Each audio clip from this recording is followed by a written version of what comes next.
60, 70, 80 বছর পর্যন্ত আমার হাত একদিন দুর্বল, আমার চোখ দুর্বল, আমার পাওয়ার কমতেছে, দিন দিন না বাড়তেছে? কথা হয় না? যেই তাহলে তুমি মোবাইলের দিকে সারা রাত্র মোরাকাবায় তাকায় থাকো, বেগানার নজর দেখো আর গুনাহ করো, চোখের পাওয়ার নাই, কানের পাওয়ার দিন দিন কমতেছে, হাত দুর্বল হয়ে যাইতেছে। একদিন আমি পান্তা ভাত আর মরিচ দিয়া খাইয়া যেই শক্তি দেখাইতাম, এখন বিরিয়ানি কোরমা পোলাও খাইয়া সেই শক্তি আমার নাই। আমি এখন নামাজ বইসা পড়তে হয়, দাঁড়াইতে রুকু সিজদা দিতে বড় কষ্ট, লাঠি ছাড়া হাঁটতে পারি না, কিন্তু জিহ্বা নামের মেশিনটা কোনো দুর্বল না। কথা কত কোটি কোটি কোটি কোটি হাজার কোটি কথা সাপ্লাই দিল জিহ্বায়, কথা বলতে বলতে গাল ব্যথা করে, চোখ ব্যথা করে, মাথা ব্যথা করে, কিন্তু জিহ্বা কোনোদিন ব্যথা করে না। আল্লাহরে ভাই তৈলে আর কোন দেশে যাওয়ার দরকার আছে? জিহ্বা নিয়ে হিসাব করলেই দেখবি আমার মাওলার রং দেখা যায়, কুদরতের ঘেরান পাওয়া যায়। এত সুন্দর জিহ্বা কে বানাইছেন? তিনি আমার আল্লাহ, আর কেউ না। মাইকে কথা বলি, ব্যাটারির চার্জ যাবে, বিদ্যুতের লাইন দিলে বিল দিতে হবে, কিন্তু জিহ্বা নামের যে মেশিন দিয়ে কথাগুলো সাপ্লাই হয়, এই মেশিনটা কে বানাইলেন? ওই মেশিনের তেল, অকটেন, পেট্রোল কে দেয়, গ্যাস কে দেয়, বিল কে দেয়? আল্লাহ কয় এত কথা বললি বান্দা তোর কোনো বিল নাই, 2 ঘন্টা মাইকে কথা বললাম, মাইক আল্লাহকে আমার টাকা দাও, বিল দাও। ও বান্দা, জিহ্বা নামের মাইকটা লাগায় যে এত কথা বললি, আজীবনের জন্য একটা টাকাও আমার আল্লাহ বিল চায় নাই। সরকারের বিদ্যুৎ ব্যবহার করো, বিল দিতে হয়, আর আল্লাহ কয় আমি সূর্যের বিদ্যুৎ তোরে দিয়ে দিলাম, আজীবন ফ্রি দিয়ে দিলাম, কোনো বিল চাইলাম না। রাতের বেলা তোর আলোর জন্য চাঁদের দিয়ে দিলাম আলো, বিল নিলাম না। তোর দরকার বাতাস, হসপিটালে গিয়ে অক্সিজেন লাগাইছো, মিটারে টাকা উঠে গেছে, এত টাকা বিল দাও, এত ঘন্টা। আল্লাহ কয় আমি যে অক্সিজেন দিলাম ফ্রি কইরা, বেঈমানেরও দিলাম, মুমিনেরও দিলাম, কোনো বিল চাইলাম না। তোর পানি দরকার, 1 বোতল পানি কিনবা 10 টাকা, 7 টাকা, 11, 15, 16 টাকা, 20 টাকা। আর আমি আল্লাহ সারা দুনিয়ার মানুষের জন্য এমন পরিমাণ পানি ফ্রি দিলাম, কোনো বিল চাইলাম না। ও বান্দা, এত কিছু তোরে কেন দেই?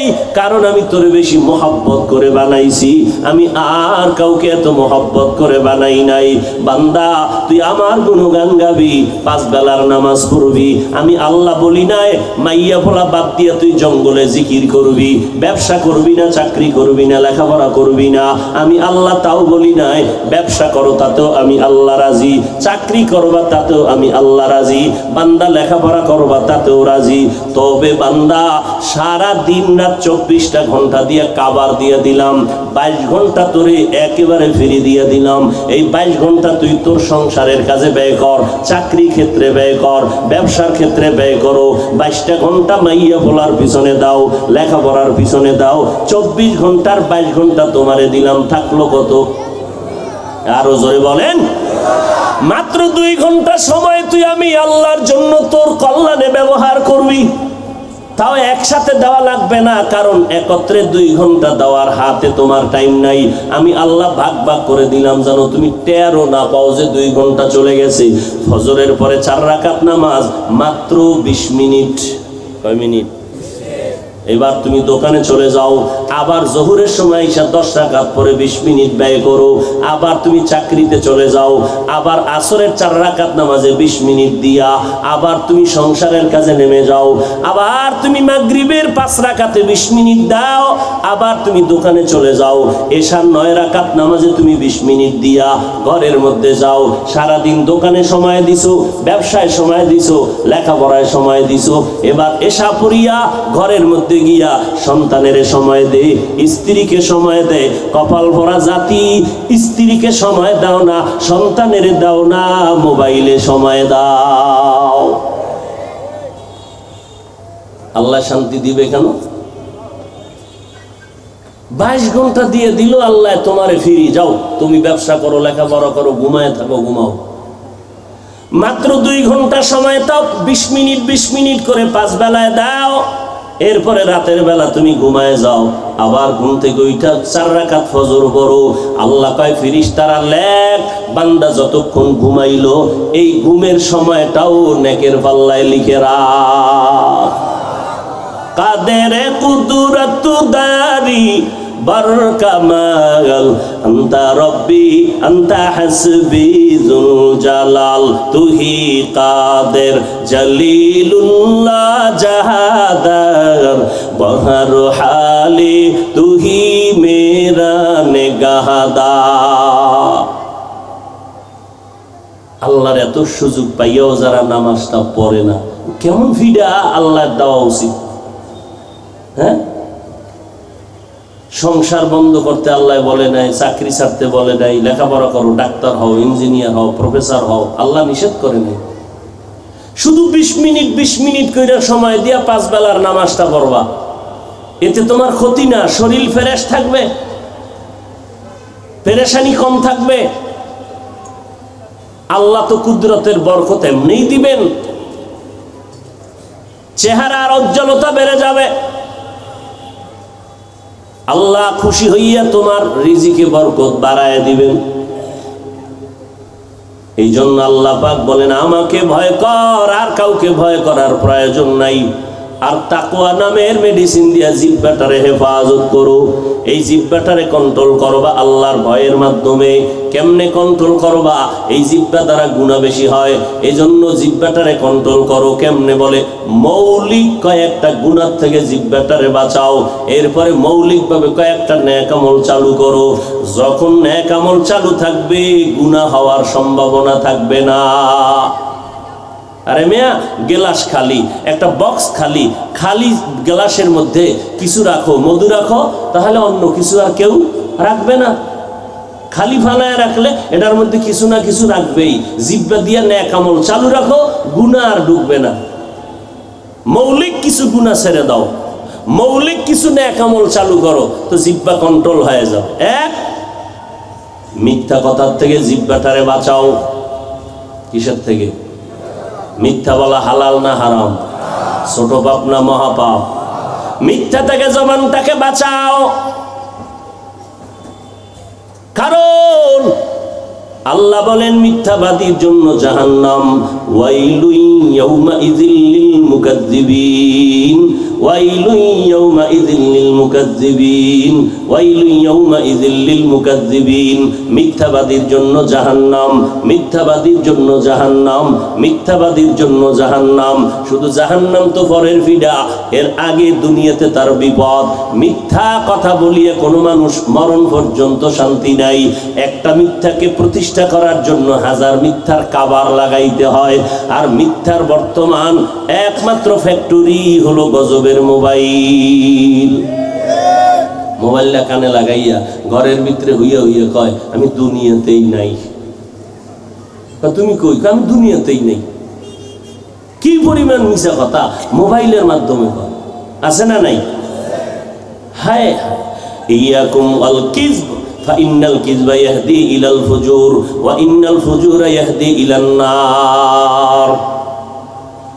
আল্লাহর নবী বলেন মিথ্যা মানুষকে চূড়ান্ত খারাপের দিকে নিয়ে যায়, আর খারাপের পরিণাম ফল হলো বান্দা জাহান্নাম। এক আসামি নবীর কাছে গেছে। কোথায় গেছে? কি ভাই খিদা লাগছে বেশি না, ক্লান্ত হয়ে গেছেন, তা আওয়াজ টাওয়াজ দেন না যে। এক আসামি কই গেছে? নবীর কাছে গেছে তওবার নিয়তে। কিসের নিয়তে? নবীর গিয়া কয় নবী, জীবনে বহু অন্যায় করছি, এই অন্যায় থেকে এখন ফিরতে চাই, তবে অনেক অন্যায় করি, সবগুলো একদিনে ছাড়তে পারবো না। একদিনে পারবো না, আস্তে আস্তে ছাড়বো। আপনিও আমাকে আস্তে আস্তে মেডিসিন দিবেন। কি অন্যায় করো? কয় 1 নাম্বারে আমি চুরি করি। আচ্ছা, 2 নাম্বার কি? কয় 2 নাম্বারে আমি জেনা করি। 3 নাম্বার অন্যায়, কয় মদের বোতল নিয়ে বেহুশায় পড়ে থাকি। 4 নাম্বার অন্যায়, 4 নাম্বার অন্যায় আমি মিথ্যা কথা বেশি বলি। চুরি করি, জেনা করি, মিথ্যা বলি, আর মদ পান করি। কথা বুঝেননি? আমাদের সমাজে নেশাগ্রস্ত বান্দা আসেনি? দিনের বেলা মেন্টাল হয়ে থাকে, আর রাতের বেলা মেন্টাল হয়ে ঘুরে। আর দিনের বেলা বীর পুরুষের পাহারা দিয়ে রাস্তায় নামে। আমি মানুষ, দিনের বেলা মানুষ মানুষ ভাব, রাতের বেলা পশুর থেকেও খারাপ। একটা কুত্তাও এইরকম খারাপ না, মানুষ যেই পরিমাণ নেশা খাইয়ে খারাপ। মায়েরে বউ কয়, এরপরে মাইয়ার সামনে অর্ধুলাঙ্গ হইয়া এই নেশাগ্রস্তরা এরপরে কি যে করে এটা আর জবানে বলার কোনো ভাষা নাই। আল্লাহ হেদায়াত দান করুন। কেন করে? এই নেশা করো কেন? টাকা আছে তো, একটু শখ, অন্য কোনো কাম না, একটু শখ মিটায়। কেমন মদ খাইলে কলিজা ঠান্ডা হয় কিনা একটু টেস্ট করি। খাইয়ে বেউসা কয় গোটা দুনিয়ার বাদশা তো এখন মনে হয় আমি। ম্যাডাম কয় ঘরে তো চাল নেই, কয় এটা তো বোতলের দোষ, আমার কোনো দোষ নেই। হায় হায়, আল্লাহ হেদায়াত দান করুন। আসামি বলে নবী আমি চুরি করি, মিথ্যা বলি, জেনা করি, মদ পান করি, সব অন্যায় থেকে আমি এক দিনে বাঁচতে পারবো না। একটা বলবেন, আস্তে আস্তে একটা ছাড়বো। বুঝেন না কথা?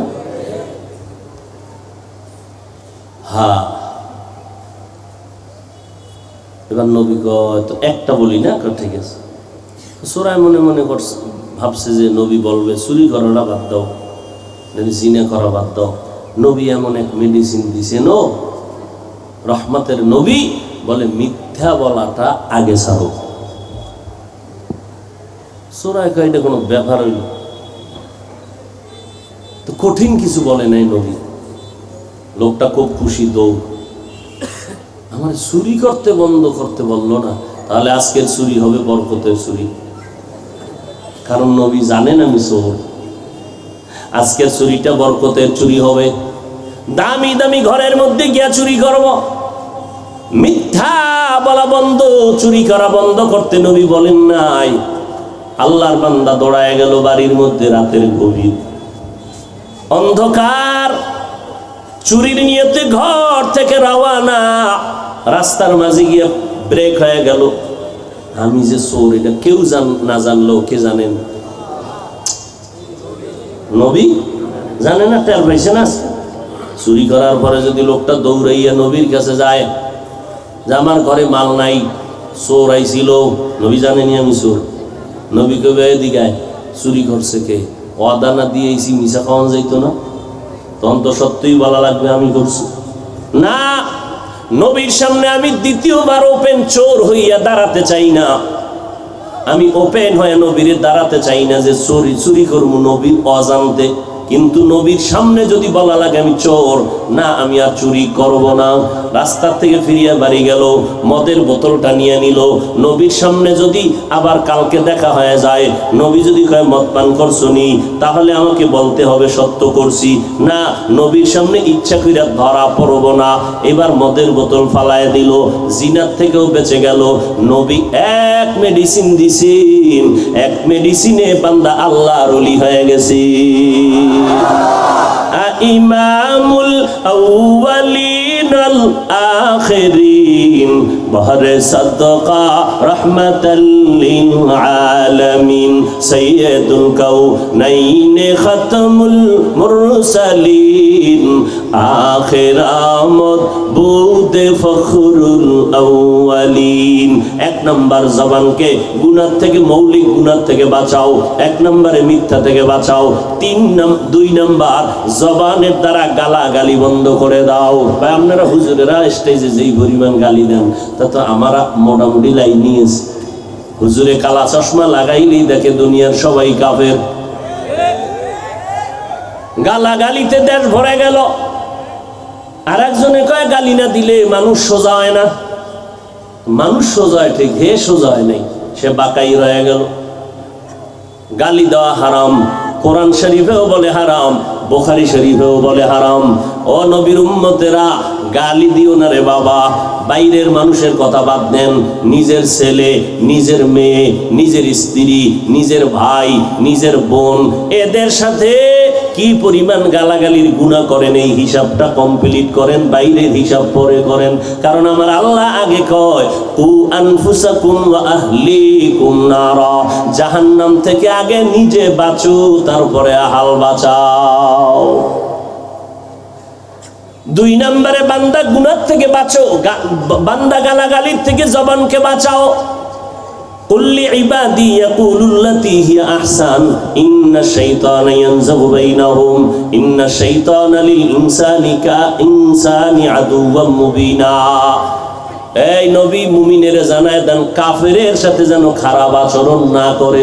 কুল্লি ইবাদি আয় আল মুমিনিন ইয়াকুলুল কুফার, কাফেরদের সাথে যেন খারাপ আচরণ মুমিনেরা না করে।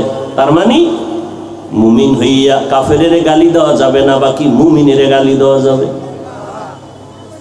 মদিনার নবী বলেন সিবাবুল মুসলিমি ফুসুকু ওয়া কিতালুহু কুফর, যারা মুমিন আর এক মুমিনের গালি দেয় এটা পাপিষ্টের কাজ। এক মুমিন আর এক মুমিনের বিরুদ্ধে জিহাদের আওয়াজ দেওয়া বেদিনদের কাজ। 1 নাম্বার মিথ্যা বলা যাবে না, 2 নম্বরে গালি দেওয়া যাবে না, নাম্বার 3 জবান দ্বারা গীবত শিকায়াত করা যাবে না। গীবত করা হালাল না হারাম? জোরে বলেন। ওয়াইলুল লিকুল্লি হুমাযাতিল, আল্লাহ কয় ওয়াইল নামক জাহান্নাম, যারা মানুষের গীবত করে, মানুষের নামে অপবাদ দেয়, অন্যায় করে না বানায় বলে দিল, এর নাম তহমত, এর নাম অপবাদ। আর একটা অন্যায় করছে ওইটা তার সামনে না বলে পিছনে বলা, এর নাম গীবত, এর নাম বাংলায় বলে পরনিন্দা। গীবত করা হারাম। আল গীবাতু আশাদ্দু মিনাজ জিনা, নবী বলেন গীবত করা জিনার থেকেও মারাত্মক অন্যায়। এই 3টা গুনাহ থেকে জবানকে বাঁচাও। মিথ্যা বলা যাবে না, গালি দেওয়া যাবে না, গীবত শিকায়াত করা যাবে না। গীবত করা যেমন গুনাহ, কানে শোনাও গুনাহ, হাতে লেখাও তেমন গুনাহ। একজনের বিরুদ্ধে বলা যেমন গুনাহ, একজনের বিরুদ্ধে কথা কানে শোনাও তেমন গুনাহ, একজনের বিরুদ্ধে হাত দিয়া লেখাও তেমন গুনাহ, কবিরা গুনাহ। 3টা গুনাহ থেকে জবানকে বাঁচাইয়া এইবার বান্দা তুমি মৌলিক কয়টা নেক আমল চালু করো। 1, জবানের দ্বারা তুমি সব সময় কোরআনের তেলাওয়াত করো, হাঁটতে চলতে উঠতে বসতে সব সময় কোরআন তেলাওয়াত। পারি না? আরে ভাই আপনি আলহামদুলিল্লাহ সূরা পারেন না? কুল হুয়াল্লাহ পারেন না? ইন্না আতাইনা পারেন না? ওয়াল আসরে পারেন না? পড়বেন। ফজরের নামাজের পরে, নামাজ মানে সুন্নতের পরে ফরজ 2 রাকাতের আগে মাঝখানে বসবেন, সুন্দর করে বসবেন। মানবেন নি কইলে? হুদা কই আমার লাভ আছে? মানবেন? ফজরের নামাজের সুন্নত পইরা এরপরে 1 গ্লাস পানি নেবেন, পানিটা সামনে নিয়ে 11 বার দুরূদ শরীফ পড়বেন। এরপরে তসবিহ না হয় ডান হাতের আঙ্গুলের কর গুনে গুনে 41 বার আলহামদুলিল্লাহ সূরা পড়বেন। শেষ হইলে এরপরে আবার 11 বার দুরূদ শরীফ পড়বেন। এরপরে পানির মধ্যে দম করবেন, ওই পানিটা আপনি পান করবেন, সন্তানেরও করাবেন, ঘরের সবাই করবে। আল্লাহর কসম সূরা ফাতিহার বরকতে আপনার শরীরের মধ্যে কোনো অসুস্থতা আসবে না। যেই সূরা আমি নামাজই করি না, সুন্নত আর ফরজ কি আর আলহামদুলিল্লাহ কি, আমি নামাজই তো করি না, এই বেচারার উপায় কি? হাঁটতে চলতে সব সময় তেলাওয়াত। এরপরে পারলে প্রতিদিন 50 বার কুল হুয়াল্লাহ পড়বেন, 5 বার দুরূদ শরীফ আগে, 5 বার দুরূদ শরীফ পড়ে। আর একটা সূরা ছোট ইন্না আতাইনা 41 বার, 11 বার আগে দুরূদ শরীফ পরে দুরূদ শরীফ। আপনার ঘরে সমস্যা, কঠিন, ঋণগ্রস্ত, চাকরি হয় না, মেয়ে ছেলের বিবাহের সমস্যা, আমল চালু করেন, ছোট ছোট সূরা পড়বেন দৈনিক 41 বার। আর আমল যেটা ধরবেন এটা ছাড়বেন না, ছাইড়া দিলে অ্যাকশন শেষ। আহাব্বুল আমালি ইলাল্লাহি আদওয়ামুহা ওয়া ইন কাল্লা, আমলের উসুল হলো, মূলনীতি হলো, এটা সব সময় চালু রাখো, ছোট হলেও চালু রাখো, বরকত বাড়তেই থাকবে, পাওয়ার বেড়ে যাবে। তাহলে 1 নম্বরে বান্দা গুনাহ ছাড়বেন কয়টা মৌলিক গেছে, ভুলে গেছে। মিথ্যা বলা যাবে না, গালি দেওয়া যাবে না, গীবত করা যাবে না। এবার চালু করবেন মৌলিক নেক আমল। 1 নাম্বার কোরআন তেলাওয়াত, 2 নম্বরে আল্লাহর জিকির। কার জিকির? সব সময় জিহ্বায় জিকির চলবে। লা ইলাহা ইল্লাল্লাহ, লা ইলাহা ইল্লাল্লাহ, লা ইলাহা ইল্লাল্লাহ, লা ইলাহা ইল্লাল্লাহ, লা ইলাহা ইল্লাল্লাহ। হাতে করু হাতের কাম, পায়ে করু পায়ের কাম, জবানে শুধু বলো হে মুমিন আল্লাহ তাআলার জাতি নাম। লা ইলাহা ইল্লাল্লাহ, লা ইলাহা ইল্লাল্লাহ, লা ইলাহা ইল্লাল্লাহ। কার জিকির? সব সময় এই জিকির। কার জিকির?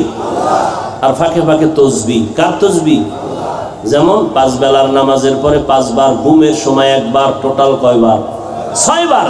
ডান হাতের আঙ্গুলের করগুলো গুনে গুনে গুনে গুনে প্রত্যেক নামাজের পরে একবার করে 33 বার সুবহানাল্লাহ, 33 বার আলহামদুলিল্লাহ, 34 বার আল্লাহু আকবার পড়বেন। সময় লাগবে 1 মিনিট। হ্যাঁ, 3 নম্বরে নবীর উপরে দরুদ। সব সময় দরুদ সালাম নবীর উপরে, হাঁটতে চলতে উঠতে বসতে সব সময়। লম্বা যদি সুযোগ না থাকে অল্প ছোট করবেন। সাল্লাল্লাহু আলাইহি ওয়াসাল্লাম, সাল্লাল্লাহু আলাইহি ওয়াসাল্লাম, সাল্লাল্লাহু আলাইহি ওয়াসাল্লাম। কমপক্ষে দৈনিক 100 বার। কয়বার? আর একটা আমল কইতাম নি, কোটি টাকাও যদি ঋণ থাকেন আদায় করার ব্যবস্থা করবেন কে? ছোট আমল, হাঁটতে চলতে। তবে আমলগুলো করতে হবে আল্লাহর মহব্বত নিয়ে। একদিকে বিড়ি টানবেন আর একদিকে আস্তাগফিরুল্লাহ আস্তাগফিরুল্লাহ। হবে? দৈনিক কমপক্ষে 100 বার ইস্তেগফারের আমল করবেন। আস্তাগফিরুল্লাহ আস্তাগফিরুল্লাহ আস্তাগফিরুল্লাহ আস্তাগফিরুল্লাহ।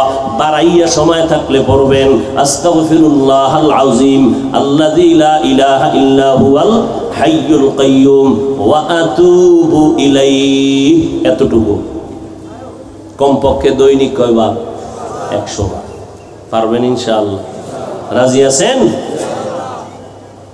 ইস্তেগফারও করলেন, জিকিরও করলেন, সূরা ফাতিহা, কুল হুয়াল্লাহু পড়লেন, নামাজ পড়লেন না। কেমন অ্যাকশন হইব আমলে? হ্যাঁ, এবার উল্টা রিঅ্যাকশন হইব। উল্টা অনেক সময় কিন্তু তাবিজে উল্টা রিঅ্যাকশন হয়। ভালোবাসার তাবিজ দিয়েছে, হে দুশ্মন আরো বাইরে গেছে। কি আগে একটু কথা শুনতেন, ফোনই ধরে না। কিও হুজুর কি তাবিজ দিলেন? যে উল্টা দিকে দৌড়ায়। নামাজ বাদ দিয়ে কোনো আমল করলে সব উল্টা। আল্লাহ হেদায়াত দান করুন। সময় কম, আমার হাতে সময় থাকলেও ঢাকা পৌঁছতে হবে, মাগরিবের পরে বয়ান করতে হবে নারায়ণগঞ্জ 2500, এরপরে যাব নরসিংদী। হ্যাঁ, এই জন্য সময় কম। আল্লাহর কাছে আব্বা আম্মার জন্য, ভাই বোনের জন্য, মুসিবতের জন্য একটু দোয়া করব। যাদের দোয়া লাগবে তারা থাকবেন, যাদের দোয়া দরকার নাই, বড় বুজুর্গ আছে না কিছু, এখন দোয়া টোয়া লাগে না, এরা মোনাজাতের আগে গিয়ে রাস্তায় বেরিয়ে টানে। এরা বুজুর্গ মানুষ, দোয়ার দরকার নেই। আর যাদের দোয়ার দরকার তারা 2 ঘন্টা বসলেন, 5 মিনিট বসা যাবে না? কি যাবে না? আল্লাহ কবুল করেন। আরো জোরে বলেন। তো মাদ্রাসা দরকার আছে না নাই? সারা দুনিয়ার বেঈমান চায় মাদ্রাসা বন্ধ হয়ে যাক। এর সাথে আবার কিছু ইসলামের হুজুরেরাও তাল মিলায়, বন্ধ করে দাও, হেফজখানায় পড়ায় লাভ নাই। কি আছে না নাই? আল্লাহ হেদায়াত দান করুন।